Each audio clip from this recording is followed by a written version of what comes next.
I wanted to put out a video touching on this MLK statue that's supposed to honor our brother Dr. Martin Luther King Jr. The statue is supposed to represent this picture here of him and Coretta hugging after he won the Nobel Peace Prize. But to me, they could have picked something a little bit more better than this statue right here. It's reportedly done by artist Hank Willis Thomas, who is a conceptual artist. And I get it, artistry in this particular type of art, the concept is the most important part of the work. But why not just use their actual faces like this picture here? It could be something more to this in my opinion, the power that be trying to disgrace the legacy of the image of Dr. King. But they can't do it. He was a powerful brother, which brings me to the next topic and issue at hand. Some individuals like to think that Dr. King was only submissive and peaceful. Although the power that be would like it to be this way, they pick and choose which aspects of Dr. King's life they want to use. A lot of people just think he was peaceful, and that's not fully true. That's the picture they painted. Anything going in the opposite direction of the way this evil system works is a form of resistance, even if it's peaceful resistance.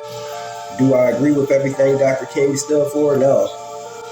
I believe integration hurt us because it took the money away from black business. Dr. King also knew he made some mistakes according to some videos I watched. He said that integration was leading his people into a burning house and he's tired of marching. But the elite want to leave that off the table and just pick and choose what they want to use. But something I forgot to add about the point of the statue is that if we never had a reference point of a picture of him and Coretta hugging, it's simply only this statue to go off of. It looks like a man's genitals, and they should take it down and remake it. A reported $10 million was used to make the statue, which is crazy. They could have gave that money to the black community. I'm sure that's what Dr. King would have wanted. Did you know that Dr. King wasn't killed by the bullet when he was standing on the balcony? According to Dr. William Pepper, he was taken to the St. Joseph's Hospital and killed in the emergency room.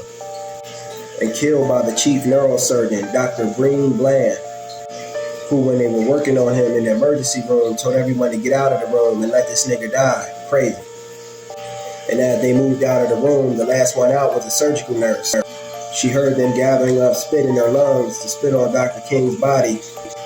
Laying on the bed, then she seen Dr. Bling remove the catheters from Dr. King's body, then take the pillow from underneath his head and suffocate him with it. Crazy. There were a lot of hands involved in his assassination. And did y'all hear Biden lying that Dr. King was his childhood hero?